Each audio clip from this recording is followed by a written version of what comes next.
Fala, meus amigos, minhas amigas, ligados aqui no Dois Toques, a casa do futebol. Recomeça o Campeonato Brasileiro nessa quarta-feira com muitos jogos, hoje tem mais, porém, comentando aqui sobre os jogos da quarta-feira, a gente tem destaques aí para a vitória do Fluminense, para a vitória do Bahia, para a vitória do Botafogo. O Coxa conseguiu buscar o empate no finzinho ali contra o Vasco e o São Paulo também buscou a igualdade contra o Inter. A gente vai falar dessas partidas e também da estreia de Arthur Jorge. Para quem duvidava, acho que ninguém duvidava, né? Que o Arthur Jorge pegaria esse time do Cruzeiro e daria jeito rápido. Só que o Cruzeiro perdeu muito tempo, né? Foram muitas rodadas, 8 rodadas aí perdidas sob o comando do Tite, treinador interino, e agora o campeonato começa para o Cruzeiro na 9ª rodada, o Arthur Jorge buscando aí a primeira vitória da Raposa, saindo da lanterna do Campeonato Brasileiro, deixando a lanterna agora em outras mãos, né? Enfim, a gente vai falar aqui de Campeonato Brasileiro, mas antes eu peço para você deixar o seu like, se inscrever aqui no Dois Toques, o canal está crescendo, o canal está engajando bastante, graças à moral que você diariamente nos dá. Continue nos dando essa moral e a gente, é claro, faz aqui o nosso trabalho falando do que a gente mais gosta, que é futebol. Vou primeiro aqui para o mais simples, né? Falando da parte de cima da tabela, resultados que eram, vou dizer, óbvios, mas não tem nenhuma surpresa. Vitória do Fluminense sobre o Corinthians por 3-1, simplesmente mais do que esperada, né? Fluminense no Maracanã é muito forte. O Fluminense no Maracanã teve aí esse baque da derrota para o Vasco da Gama, mas conseguiu se recuperar, tanto dentro quanto fora de casa. O Fluminense vem fazendo uma campanha muito boa, muito consistente, iguala o número de pontos do Palmeiras, mesmo com um jogo a mais. E o Palmeiras vai ter um confronto difícil, né? Contra o Grêmio, que só ganha em Porto Alegre. Então, o Palmeiras vai ter que tomar cuidado, porque o Fluminense está encostando, né? Tem o Flamengo que joga, mas a gente ainda vai falar do Flamengo mais para frente. O Fluminense mantendo ali tudo aquilo que a gente já imaginava que fosse acontecer. Num campeonato de altos e baixos, de quase todos os times, os mais regulares sempre vão buscar as primeiras posições. E eu imaginei que não teria tanta diferença do ano passado para esse ano. Ninguém fora dessa turma se reforçou de tal forma que a gente pudesse dizer, cuidado com esse time aí, né? Quem está fora dessa turma aí é o Botafogo, que passa por uma crise institucional, uma crise política muito grande dentro da holding da qual o Botafogo faz parte, porque se não fosse isso, certamente o Botafogo estaria onde está o Bahia, está o Fluminense, está o Palmeiras, o Flamengo, certamente estaria. E aí, falando ainda, né, desses jogos envolvendo G4, Bahia, um time muito regular, um time que há pouco tempo era o último invicto, tomou 4 do Remo, mas não desanimou no campeonato.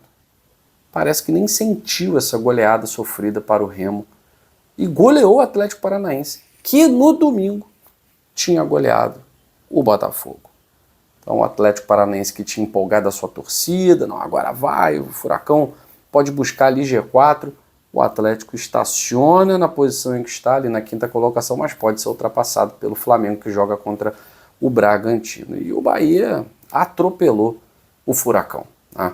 O Furacão virou ventinho na Arena Fonte Nova, com o brilho do Everaldo. Tem coisas que o futebol não explica, né?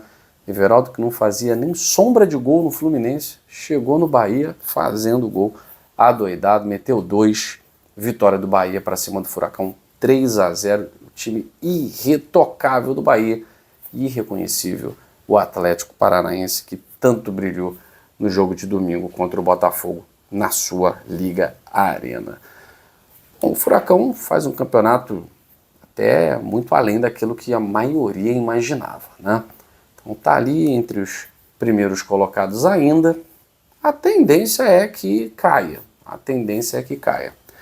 E o Bahia e o Fluminense, a tendência é que permaneça lá em cima. O Palmeiras ainda é o líder, joga hoje, pode aumentar a sua distância para 3 pontos, mas para isso vai ter que vencer um Grêmio que gosta de ganhar dentro da sua arena. Outro jogo interessante foi o Cruzeiro. O Cruzeiro goleou o Vitória, sem muito problema. Na estreia, efetivamente na estreia do Arthur Jorge como técnico, e teve gol de Caio Jorge, enfim.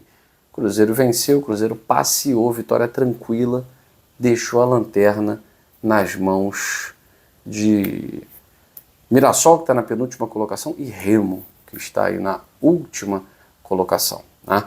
Então a lanterna agora não está mais na mão do Cruzeiro. Mirassol e Remo que briguem, né? E o Remo tem um jogo para fazer hoje.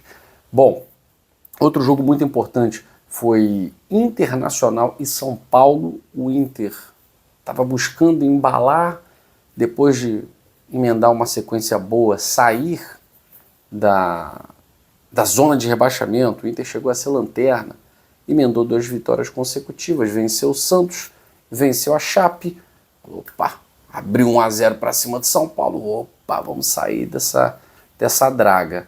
No finzinho, São Paulo, que está numa queda, mas numa queda esperada, né?